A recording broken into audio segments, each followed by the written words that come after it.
কোরআন তেলাওয়াত শুনুন এবং শিখুন চ্যানেলে আপনাদেরকে স্বাগতম। আমাদের অনেকগুলো আলামত আছে, তার মধ্যে একটা আলামত হচ্ছে ভূমিকম্প ঘন ঘন হবে, কিয়ামতের আলামত। দুই নম্বর কিয়ামতের আলামত হচ্ছে মানুষ মানুষকে মানুষ বলে গণ্য করবে না, পশু পাখির মতো মানুষ মারবে। আগের মানুষ বন্দুক, লম্বা বন্দুক নিয়ে, আপনাদের মনে আছে কিনা জানি না, পাখি বক শিকার করার জন্য লম্বা লম্বা বন্দুক ছিল কতগুলো, রাইফেল বলে বড় পাখি শিকার করতো, বক শিকার করতো, হরিণ শিকার করতো, ঠিক না?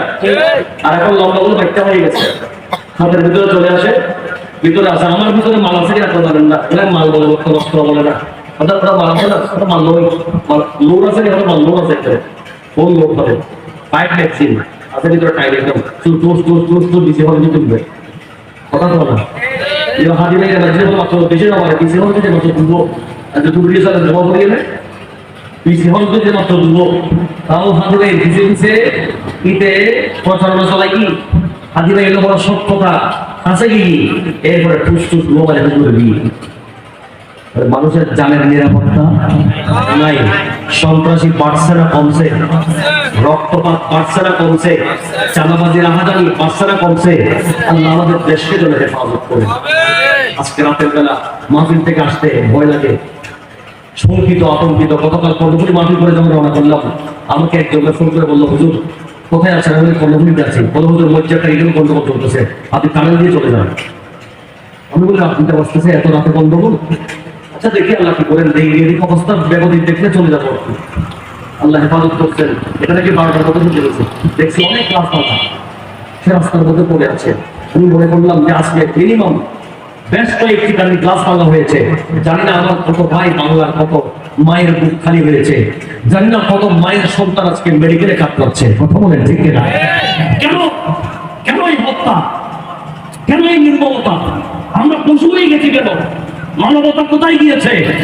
আমার একজন ভাই বক্তব্য দিচ্ছে, একজন একটা দল করতেছে, করুক, সে যদি ভুল করে আমি তাকে দাওয়াত দিয়ে টেবিল টকে বসাতে পারি। আপনি মেরে ফেললেন তো মেরে ফেলে সে কবর চলে গেছে, সমাধান কি হচ্ছে? তার বক্তব্য কি আপনি ইউটিউব থেকে নেট থেকে সরাতে পারবেন? এটা তো কোটি কোটি বছর ইন্টারনেটের মধ্যে থেকে যাবে। তার বক্তব্য আরো জোরালো হয়ে গেছে, এখন মানুষ পুরুষ তো এগুলো পোস্ট করতেছে। কথা বলেন না? মানুষ হত্যা করে খুন করে প্রতিদের সমাধান হয় না। আজকে দুটো বলেছি, মানব হত্যা, মানুষকে হত্যা করে এটা মতবাদকে দাফন করা নয়। কোন মতবাদকে দাফন করতে পারবেন না মানুষ হত্যা করে, আমার কোন মতবাদকে সেটেল করতে পারবেন না আরেকজনকে হত্যা করে। মনে রাখবেন, আদর্শ দিয়েই মতবাদ সেটেল হয়, আদর্শ দিয়ে আপনি প্রতিষ্ঠিত হতে পারবেন, আন্তরিকতা ভালোবাসা দিয়ে মানুষের মন জয় করতে পারবেন। কথা বলে ঠিক কিনা? মানুষ মেরে মেরে মন জয় করা যাবে না। আল্লাহ আমাদেরকে হেফাজত করুন। আমি আপনাদেরকে বলছি, কিয়ামতের মধ্যে, কিয়ামতের আলামতের মধ্যে অনেকগুলো আলামত আছে। তার মধ্যে আমার প্রিয় নবী কয়েকটি আলামতের কথা একটি হাদিসের মধ্যে বলেছেন। সেই কিয়ামতের আলামতগুলো কি কি আমরা একটু হাদিসের পাঠ থেকে শুনে। বুখারী শরীফের হাদিস, ইন্না মিন আশরাফিস সাআতি আন ইয়ারফাআল ইলমু। কিয়ামতের আলামতের মধ্যে অন্যতম একটি আলামত হচ্ছে আমার আল্লাহ ইলমে দ্বীন, এলম, কোরআন হাদিসের এলম তুলে ফেলবেন। এলম চলে যাবে, ইলমে দ্বীন চলে যাবে। অর্থাৎ আলেমদের ইন্তেকালের মাধ্যমে সত্যিকার আলেম চলে যাবে, এর মাধ্যমে আল্লাহ ইলমে দ্বীন নিয়ে যাবে। দুই নম্বর, ওয়ায়াসবুতাল জাহলু, মূর্খতা বেড়ে যাবে। এলম যখন চলে যাবে, জ্ঞানী যখন চলে যাবেন, ওই কিতাব পড়ানোর মানুষ থাকবে না, জ্ঞান শিখাবার মানুষ থাকবে না, শিক্ষক না থাকলে ছাত্র তার থেকে শিখবে। এজন্য জিহালত বেড়ে যাবে, মূর্খতা বেড়ে যাবে। 3 নম্বরে, ওয়ায়াশরাবান নাসু আল খামরা, মানুষ নেশা করবে, মদ খাবে, গাঁজা খাবে, জুয়া খেলবে, ইয়াবা খাবে, ফেন্সিডিল খাবে, নেশা করবে। 4 নম্বর হচ্ছে ওয়ায়াকুরা জিনা, ব্যভিচার বেড়ে যাবে, জেনা বদমাশি বেড়ে যাবে। বলেন তো বর্তমান সমাজে আমরা যদি একটু দৃষ্টি দেই, গবেষণা করি, এখন ভালো আলেম কম নাকি বেশি? ভালো আলেম কম। যুগের বড় বড় আলেমরা চলে গেছে, ইমামে গজ্জালি চলে গেছে, ইমামে আলা হযরত নাই, ইমাম শেরে বাংলা নাই, খতিবে মিল্লাত আল্লামা জালালউদ্দিন কাদেরী নাই, শেরে মিল্লাত আল্লামা ওবাইদুল হক নাইমি সাবজুর নাই, ইমামে আহলে সুন্নাত আল্লামা কাজী নুরুল ইসলাম হাশিমি সাবজুর কিবলা নাই, মুফতি আহলে সুন্নাত আল্লামা আমিনুল ইসলাম হাশিমি হুজুর নাই। এভাবে ধরতে ধরতে আল্লামা সৈয়দ নুরুল মুনাফফর হুজুর নাই, জাফর আহমদ সিদ্দিকী সাহেব হুজুর নাই। এভাবে ধরতে ধরতে আমরা দেখতে পাচ্ছি গজ্জালিয়া জামান নাই। বড় বড় আলেমরা একে একে বিদায় নিতে চলেছে। বড় বড় আলেমদের মাধ্যমে আল্লাহ ইলমে দ্বীনকে নিয়ে যাচ্ছে। কথা বলেন ঠিক কিনা? পকার ধরে মূর্খতা বেড়ে যাচ্ছে। এখন দেখবেন কোট্টা মৌলবী বেড়ে গেছে। ইলমে দ্বীন ভিতরে এলো নাই, উপরে ফিটফাট। আমরাও তো আমাদের কি এলো হচ্ছে নাই তো, আমরা এবার কোট্টা গাইয়ে দিয়েছি মৌলবী। হয়তো জামিয়া আহমদিয়া সুন্নি আলিয়া থেকে আমরা 2005-এ কামিল হাদিস, 2007-এ কামিল ফিকহ পাস করে হয়তো কন্টিনিউ ক্লাস করে এসেছি বলে আপনারা আমাদেরকে দাওয়াত দিয়ে থাকেন। তা আমরা নিজের ক্ষমতায় কিছু বলতে পারি না। এটা আমাদের ওস্তাদদের দয়া, কদমের ধুলি নিয়ে দু চারটি কথা বলার সাহস করি, নয়তো আমরাও বড় আলেম নয়।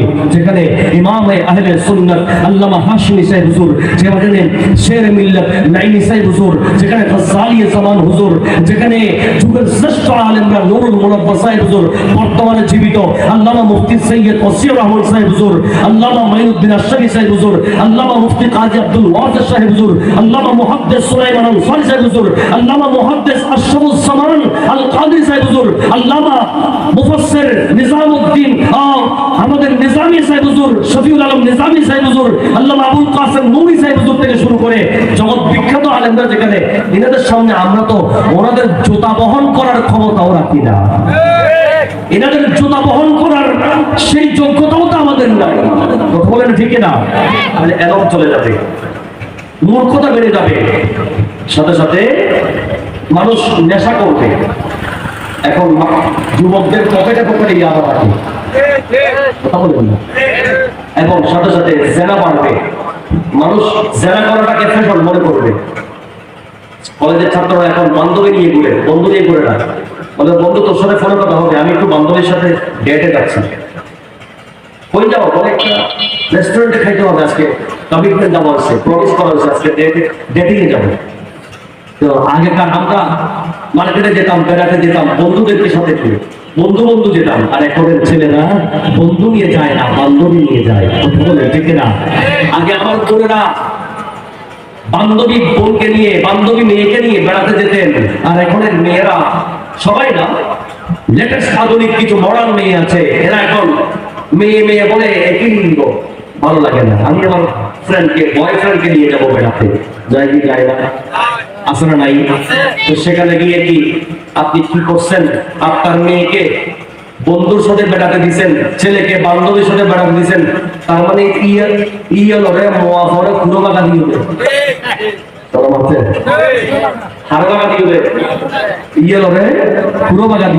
খবরদার। আজকের সন্তান যদি ইলমে দ্বীন শিখে, মাদ্রাসায় লেখাপড়া করে, কোরআন শিখে, তার কলবে যদি কোরআন থাকে, তার ভিতরে যদি ইলমে দ্বীন থাকে, খোদার কসম সে মূর্খ হবে না, সে জাহেল হবে না, সে নেশা করবে না, যেহেতু নেশা করা হারাম। সে জেনা করবে না, আরেকজন মেয়ের দিকে, বেগার দিকে তাকাবে না, তাকানো হারাম। তার ভিতরে সেটা কাজ করবে, ওর শরীয়তের মাপকাঠিতে সে চলবে। যদি সে আলেমে দ্বীন হয়ে থাকে, ইলমে দ্বীন শিখে থাকে, আর সেই ইলমে দ্বীন শিখে মা বাবার ফরমাবরদার হওয়ার জন্য, নেককার হওয়ার জন্য, নামাজি হওয়ার জন্য, নেশা থেকে দূরে থাকার জন্য, আমার আপনার সন্তান জেনা বদমাশি থেকে দূরে থাকার জন্য আমার সন্তানকে ইলমে দ্বীন শেখাতে হবে। আর সেই ইলমে দ্বীন শেখাবার জন্য সিদ্দিক আকবর রাদিয়াল্লাহু তাআলা তাহফিজুল কোরআন সুন্নিয়া মডেল মাদ্রাসার মতো, এবং সাথে সাথে খাদিজাতুল কুবরা তাহফিজুল কোরআন মহিলা মাদ্রাসার মতো ছেলেদের জন্য এবং মেয়েদের জন্য সুন্নি মাদ্রাসার প্রয়োজন আছে না নাই? এই মাদ্রাসাগুলোকে সহযোগিতা করার দরকার আল্লাহ যেন আমাদেরকে এগুলোকে সহযোগিতা করার তৌফিক দান করেন। একটু বড় করে বলি না আমিন। বাস আমার কথা আমি এন্ডিংয়ে নিয়ে যাচ্ছি, সময় যেহেতু আমি পার করে ফেলেছি। আমি আপনাদেরকে বলেছিলাম যে 11টা শেষ করবো, অলরেডি 15 মিনিট লেটে আছি। আমি একটি হাদিস আপনাদেরকে শুনিয়ে আমার কথাটা শেষ করতে চাই। আমার বাবার ভাইরা, আমার ছেলেদেরকে আমরা যে মাদ্রাসায় পড়াই, একটা হাদিস শুনেন, 5 মিনিট শেষ করবো। আমার সন্তান যখন মাদ্রাসায় যায়, আমার সন্তান সন্ততি যখন মাদ্রাসায় পড়ে, সুন্নি নুরানিতে পড়ে, হেফজখানায় পড়ে, মাদ্রাসায় পড়ে, আমার সন্তানকে আমি যখন ইলমে দ্বীন শেখাবার জন্য মাদ্রাসায় ভর্তি করিয়ে দিয়েছি, সে নিয়মিত মাদ্রাসায় যায় আর আসে। কথা বলে না, ঠিক না? এই যাওয়া আর আসার মধ্যে তার জন্য কি ফায়দা? এবং যারা মাদ্রাসায় পড়ে, যারা হেফজখানায় পড়ে, তাদের কি ফজিলত আমার নবী বলেছেন। আমরা একটা হাদিস শুনবো, তাফসীরে রুহুল বায়ান প্রথম খণ্ড সূরা বাকারা শরীফের তাফসীরের মধ্যে এই হাদিসটা নোট হয়েছে। আল্লাহর প্যারা নবী নূরানি কণ্ঠে এলান করছেন। আল্লাহর প্যারা নবী নূরানি কণ্ঠে এলান করেন, মান আহাব্বা আন ইয়ানজুরা ইলা ইল্লাহি মিনান নার ফালিয়ানজুর ইলাল মুতাআল্লিমিন। আমার বাবারা ভাইরা গভীর মনোযোগ, আল্লাহর প্যারা নবী নবুয়তের নূরানি কণ্ঠে বলেন, উম্মত আমার, পৃথিবীর জমিনে যেই ব্যক্তি চায়, যেই ব্যক্তির এই কথা পছন্দ যে দুনিয়ায় থাকতে কোন জান্নাতি মানুষ দেখবে, সুবহানাল্লাহ বলেন, দুনিয়ায় থাকতে কোন জান্নাতি মানুষ যদি দেখতে চাও তো কাকে দেখবো? আমার প্যারা নবী বলেন, ফালিয়ানজুর ইলাল মুতাআল্লিমিন। তাহলে তুমি মাদ্রাসায় যারা লেখাপড়া করে, হেফজখানায় যারা লেখাপড়া করে, হেফজখানায় যারা পড়ে, মাদ্রাসায় যারা পড়ে, ইলমে দ্বীন যারা শিখতেছে, ও আল্লাহর বান্দারা, ও আমি নবীর উম্মতরা, তোমরা মাদ্রাসার ছাত্রদেরকে দেখো। ওই মাদ্রাসার ছাত্ররা হচ্ছে দুনিয়ায় থাকতে জান্নাতি মানুষ, হচ্ছে দুনিয়ায় থাকতে জান্নাতি মানুষ। শুধু তাই নয়, এবার আমার প্যারা নবী নূরানি কণ্ঠে বলছেন, মা মিন মুতাআল্লিমিন ইয়াযহাবু আও ইয়াজিউ ইলা বাবিল ইলমি আবিল আলিমি ইল্লা কাতাবাল্লাহু লাহু বিকুল্লি কাদামিন মিন কাদামিন ইবাদাতা সানাদিন। আল্লাহর নবী বলেন, ও আমার উম্মত, পৃথিবীর জমিনে তোমরা যখন তোমাদের সন্তানকে, ছেলেকে, মেয়েকে নুরানিতে পড়াও, হেফজখানায় পড়াও, সুন্নি মাদ্রাসায় পড়াও, ওই মাদ্রাসায় তোমার সন্তান যখন যাচ্ছে, আসতেছে, ঘর থেকে যাওয়া এবং আসা, যতগুলো কদম মারে, যতগুলো কদম মেরে মেরে হেঁটে হেঁটে যায়, প্রতিটা কদমে কদমে আমার আল্লাহ তার আমলনামার মধ্যে এক এক কদমে 1 বছরের নফল ইবাদতের সওয়াব দান করে। প্রতি কদমে কদমে 1 বছর নফল ইবাদতের সওয়াব আল্লাহ দান করে। সুবহানাল্লাহ। যারা নাবালেগ সন্তান, এদের আমলনামায় যখন 1 বছর ইবাদতের সওয়াব আসবে, এগুলো মা বাবার আমলনামায় চলে যাবে। কথা বলুন, ঠিক না? শুধু তখন নয়, যতদিন সন্তানরা ইলমে দ্বীন শিখবে, ইলমে দ্বীনের কাজে থাকবে, প্রতিটা কদমে কদমে 1 বছরের নফল ইবাদতের সওয়াব আমার আল্লাহ তাদের আমলনামাতে দিয়ে দিবে। একটু বড় করে বলি সুবহানাল্লাহ। আমরা আমাদের সন্তানদেরকে ইলমে দ্বীন শেখানোর দরকার আছে না নাই? আপনি জোরে আছে না নাই? আল্লাহ পাক রব্বুল আলামিন আমাদের সন্তানদেরকে আমরা যেন দ্বীনি ইলম, ইলমে দ্বীন শেখাতে পারি এবং এই ধরনের ফজিলতের মালিক বানাতে পারি, তৌফিক দান করুন। আমি পুরো বলি না আমিন। এই মাদ্রাসার যেদিকে হেঁটে যাবে, রাসূলুল্লাহ বলেছেন, ওই এলাকার যত কবরস্থান আছে, সেই কবরবাসীদের 40 দিনের আযাব আমার আল্লাহ দয়া করে মাফ করে দিবেন। কয়বার হেঁটে গেলে? একবার হেঁটে গেলে। এই মাদ্রাসা যদি এখানে থাকে, আশেপাশে যত কবরস্থান আছে, কবরের আযাব থাকবে না মাফ হবে? এই মাদ্রাসা থাকার দরকার। এই মাদ্রাসা থাকলে রহমত আসবে, বরকত আসবে, নিয়ামত আসবে, কবরের আযাব মাফ হবে। কথা বলে ঠিক না?